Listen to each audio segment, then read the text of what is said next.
Recordemos que ayer repartieron un volante los señores de Alianza para el Progreso, donde hablan, por ejemplo, del tema de la deuda, que esto y que lo otro, pero que no hablan, por ejemplo, en absoluto el tema vinculado al contrato de la segunda etapa de Olmos. Se callan en todos los idiomas. Don Humberto, ¿cómo está usted? Buenas noches. Muy buenas noches, Luis Felipe. Bueno, pasó lo que esperábamos. sabíamos que iba a pasar, ¿no?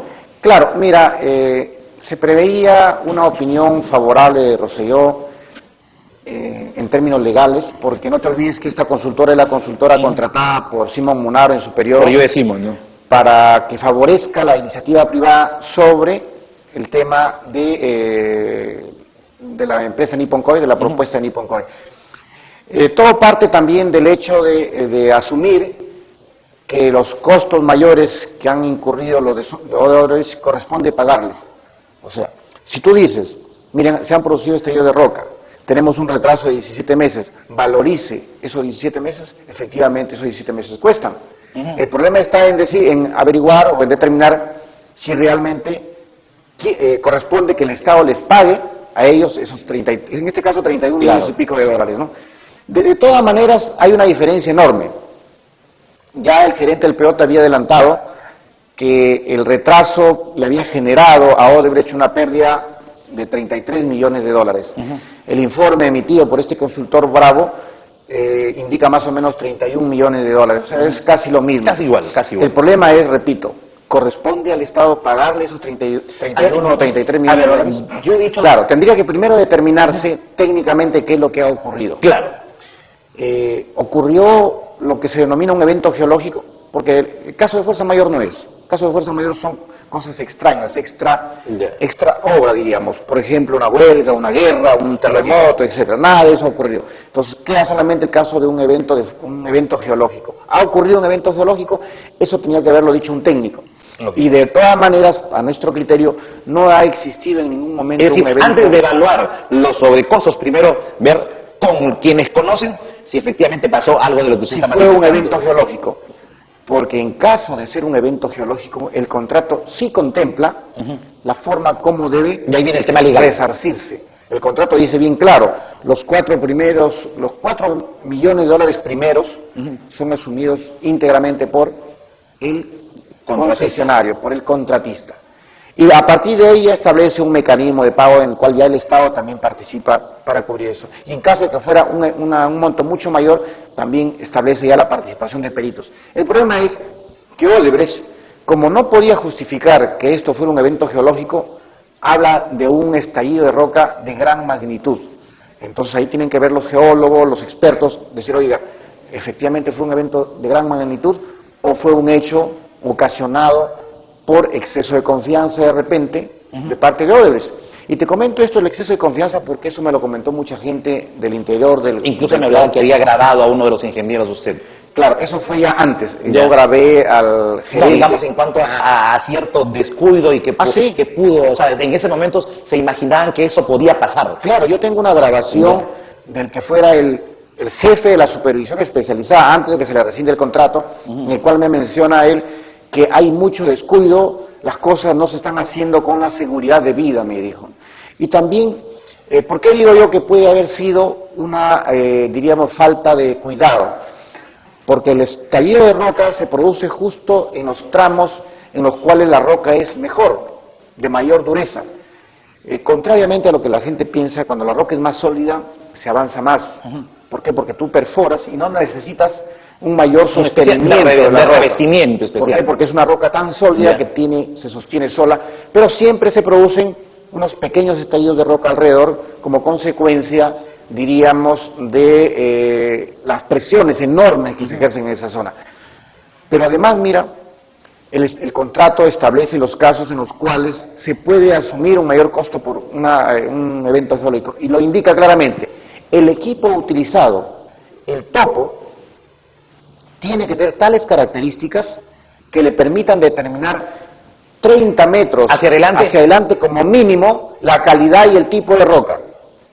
Y si tú determinas 30 metros hacia adelante el tipo de roca, tú debes saber que esa roca es buena, pero que tiene una característica de repente demasiados componentes de cuarzo u otros componentes que lo hagan muy quebradiza y que la exponen a estos grandes estallidos de roca. Entonces, ellos tenían que haber sabido. Pero ¿qué pasa? O sea, perdón, que corte. O sea, aquí no hay nada que yo no sabía nada, sino que el mismo topo determina por dónde va exactamente y qué tipo de roca encuentra. El o sea, topo, eso está clarísimo. o sea, el topo debe tener unas características tales, de acuerdo al contrato, que le permitan excavar en un túnel con una cobertura de hasta 2 kilómetros. Claro, o sea, dentro de las características del topo es que este elemento lo tiene que tener, mejor dicho. Tiene que tener una gran resistencia, estar preparado para esos estallidos de roca y además tiene que tener unos equipos de perforación. O esos sensores que determinan, por ejemplo, qué tipo de roca encuentran 30 metros hacia adelante. O sea, el topo tiene que tenerlo sí o sí. Sí o sí. Que no vengan con el cuento que digan, no lo tenemos. No, y se supone que lo ha tenido, si no, no hubiera sido recibido. O sea, ellos tienen que... O sea, lo tienen todo. Tienen una sonda, tienen un equipo para perforar 30 metros hacia adelante, pequeño. O sea, una cosa es la excavación total de la cabeza del Es topo. un ejemplo, puede ser como, por ejemplo, cuando encuentran a los mineros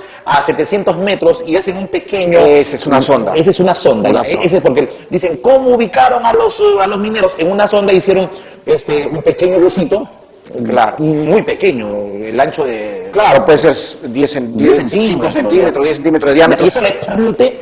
Es una sonda que va y te permite ir conociendo las características de la roca. O sea, se hace el sondaje y esa muestra de inmediato se lleva al laboratorio o en todo caso a los geólogos expertos que deben estar allí permanentemente y no poner técnicos como estuvo sucediendo ya una vez.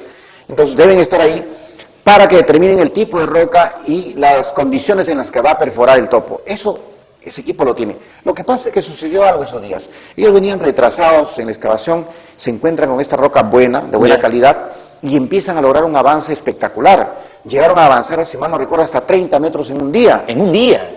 Y el promedio fue hasta de más de 600 metros en el mes. Entonces dijeron, aquí terminamos, y siguieron avanzando a toda velocidad. Y justo cuando están en esos trabajos, se produce una explosión de roca de mayor intensidad que les malogró el topo y les provocó retrasos. Que tampoco ha sido de un año, el retraso ya lo tenían antes.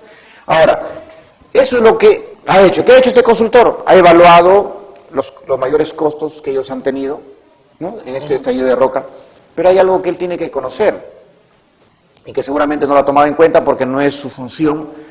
Cuando Odebrecht presenta este contrato y justifica la tarifa que va a cobrar por el agua de 6.59 centavos de dólar, dice, yo cobro 6.59 centavos de dólar que equivalen a aproximadamente, más IGB, a 32 millones de dólares anuales. ¿Por qué? Porque yo voy a hacer una inversión, porque la inversión en obras es de 185 millones de dólares. Y nosotros dijimos, pero un momento, la inversión, de acuerdo a los planos, es de 140, en el mejor de los casos. Lógico. 140 millones de dólares. Estaban sobrevaluando ya en 45 millones de dólares. Y aparte, tenían un altísimo costo de operación y mantenimiento de todo el sistema. Pero al final el contrato se dio de tales, con las, ya no se pudo de tales hacer formas nada, que no se pudo hacer nada. Y ya ellos, después, cuando conversábamos sobre este tema, y le dijimos, oye, pero ¿por qué tales costos? ¿Por qué tan exagerados?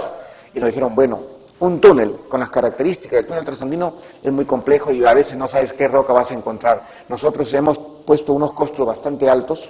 Adelantándose lo que podía pasar. Claro, ¿por qué? Porque nosotros asumimos todos los riesgos. Si ahí sucede una cosa terrible, lo que sea, nosotros no vamos a pedir $1 al Estado y vamos a cubrirlo, salvo el caso de un evento geológico.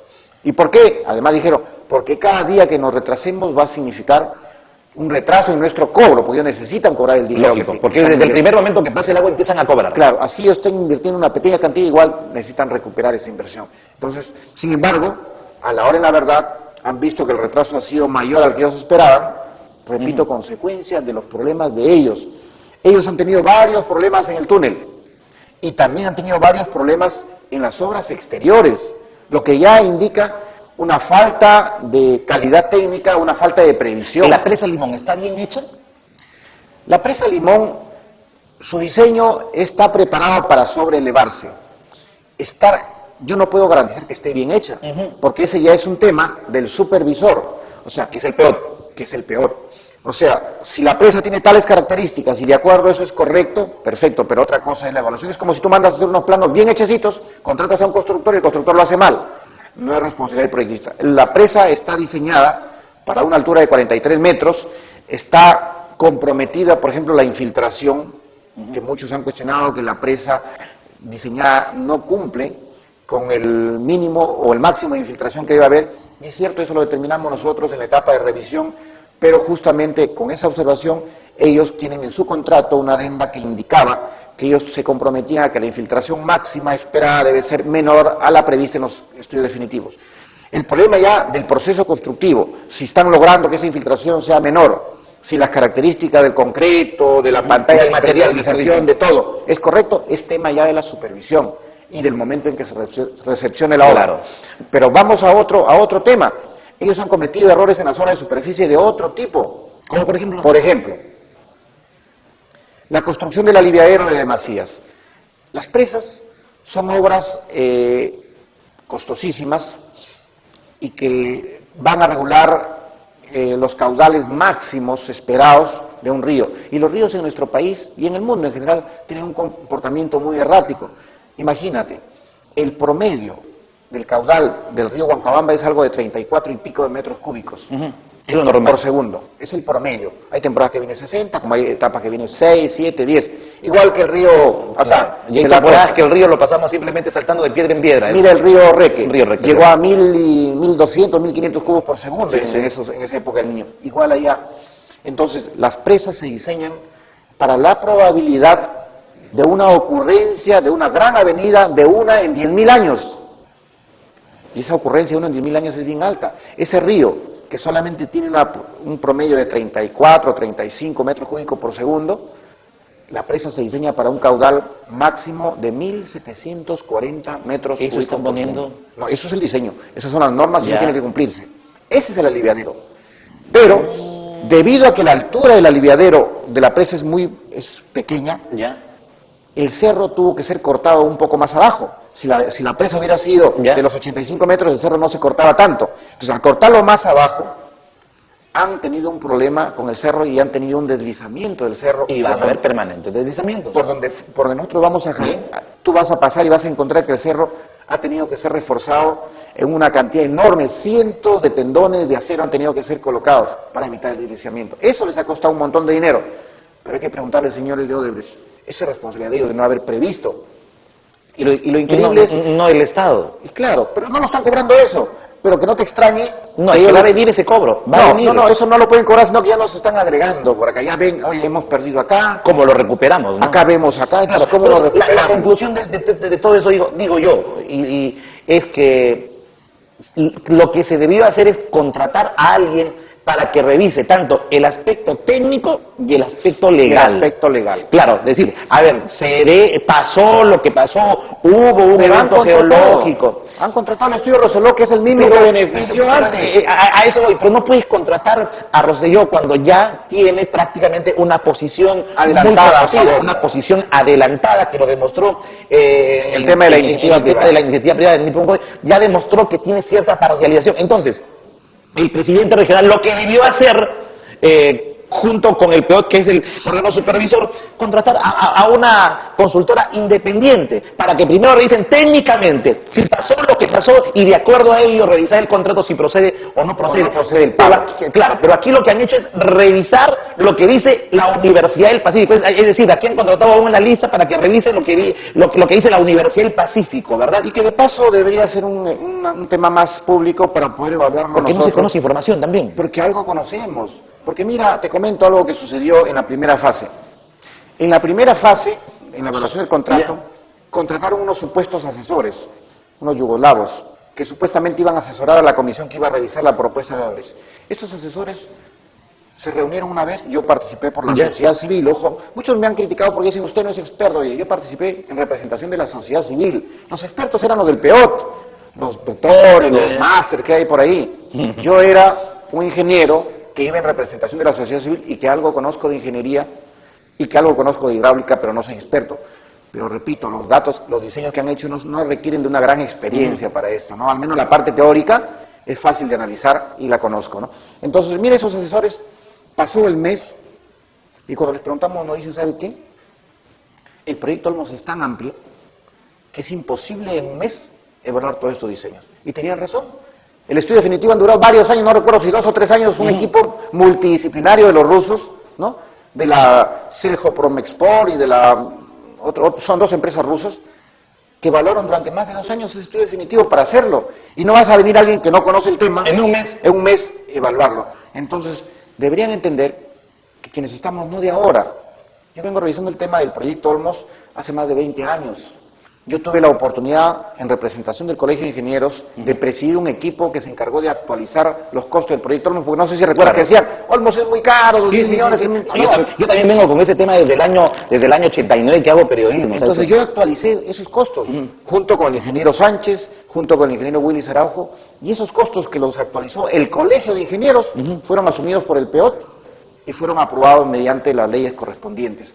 Luego hemos analizado el tema del diseño, entonces conocemos, es imposible que un consultor de última hora, en un plazo tan pequeño, pueda evaluar adecuadamente, porque no conoce todos los temas que hay detrás de eso. Es imposible ser el tema. Y ahora, me estoy dando cuenta que ahorita, por ejemplo, están tratando de disimular a como dé lugar a la sociedad lambayicana en el tema de los 33 millones para que se enfríe el otro tema, que es mucho más delicado, que es la segunda etapa, que quieren a como dé lugar vender las tierras, ya, dicen, y con eso le damos la etapa y empezamos la segunda etapa, cuando la opinión de expertos y de quienes teóricamente entendemos el problema, es que ese contrato se debe anular, porque está plagado de irregularidades, porque en este momento todo el mundo la Olmos, sale Virgilio Acuña, que venga mi hermano aquí a presentarse a la Comisión Agraria, los parlamentarios, que se debe iniciar Olmos, pero se están olvidando de lo más grave, que es la segunda etapa, que es un escándalo. Están logrando desviar la atención de la población. Están desviando la atención. Y no solamente eso, van a lograr cobrar algo de 30 millones que les están regalando. Y no olvidemos, y me lleva a pensar un poco mal de eso, que ya Humberto Acuña había adelantado opinión, Simón Munaro había adelantado opinión. Defensor de verdad. Pero es increíble cómo pueden decir, hay que pagarles en forma descarada y evitar que pare Olmos. Oye, el túnel faltan 700 metros. Eso lo puede hacer cualquier empresa. Hay algunos que alegremente dicen, no, en todo caso hay que prorrogar pues el contrato, que son 13 años y medio y más, llegó a decir un idiota. Por Dios, eso que defienden Lambayeque, defienden intereses particulares. Claro, lo más grave de esto, y yo ya empecé a más o menos a imaginarme, y ojalá que esté equivocado, que más bien este es una cortina de humo para desviar la atención de la población. Porque mire, le cuento, no sé si será cierto y ya lleva a sus oídos, están preparando una gran marcha para que se reinicie Olmos. El tema no es que se reinicie Olmos y tampoco no es tanto los 33 millones, el tema es que están desviando la atención hacia ese lado y nos estamos olvidando del verdadero escándalo y del verdadero contrato, que es definitivamente un contrato lesivo a los intereses de la Lambayeque del Perú, que es la segunda etapa. Y al final nos van a poner a nosotros como los malos, como cuando nos opusimos a la iniciativa privada y dijeron, el agua ya llega, el 2010, esos son los que se oponen. Y nosotros dijimos, hay tiempo para hacer un contrato internacional con el esquema. Porque la segunda etapa se hizo, no, es que ya termina, en julio tenemos el agua, decía marzo. Primero lo dijeron a fines del 2009, luego lo hicieron declarar al presidente Alan García que en marzo del 2010 llegara el agua. Estamos en 2011, el agua llega del 2012. Luego le engañaron al presidente que antes de terminar su gestión, él iba a inaugurar el túnel, ¿no? Sí, bien, así es. Ahora, esa marcha tiene como objetivo... Ya son todos los que quieren preparar la marcha, ¿no? Van a querer preparar, pero mira, tienen como objetivo, o sea, están planteando tantas cosas para que al final digan, bueno, Odebrecht, como es bueno, ya no voy a pedir 71, ya que me den los 30, ya que me den la iniciativa privada también, ya que de una vez se haga lo otro. O sea, al final, todo eso lo están reclamando para que digan que ellos son tan buenos y que a pesar de todo eso que le están recortando, ellos van a hacer las obras de riego. Y van a embolsicarse una cantidad. Porque resulta que hay gente que me ha dicho, Luis Felipe, te has dado cuenta, el presidente ya le comenzó a interesar un momentito, es el tema de los sobrecostos, pero el reclamo suyo, el reclamo que hago como periodista, como ciudadano, como votante aquí en Lambayeque, vivo 25 años en Lambayeque, el tema es la segunda etapa, porque si hay algo que es terrible para Lambayeque, que lo convierte en un simple peón, es el contrato de la segunda etapa de la iniciativa privada, que debe anularse. ¿Por qué? Porque está plagado de irregularidades ese contrato. Tenemos un memorial que está siendo firmado por muchas instituciones, hay una comisión encargada de eso. Yo he llegado de viaje recién el día de hoy, por razón de trabajo, y supongo que entre el día de hoy o mañana debe estar ya completamente firmado y enviado al presidente de la República, pidiendo, primero, que se anule la iniciativa privada. Eso es lo primero. Segundo, que se replantee la forma en cómo se pretenden subastar los lotes, haciendo que esa subasta permita que la mayoría de agricultores lambayecanos y del Perú puedan tener acceso a la compra de esos lotes. Es decir, bajar un porcentaje importante, que puede ser 40 o 50% del total de hectáreas, dividirlos en parcelas menores para que tengan acceso a los agricultores lambayecanos. Y tercero, el rechazo al pretendido cobro de 71 millones de dólares. O sea, son 3 puntos fundamentales, además de la Claro, rendición total. digamos del que ustedes lo contrato. presentan al revés.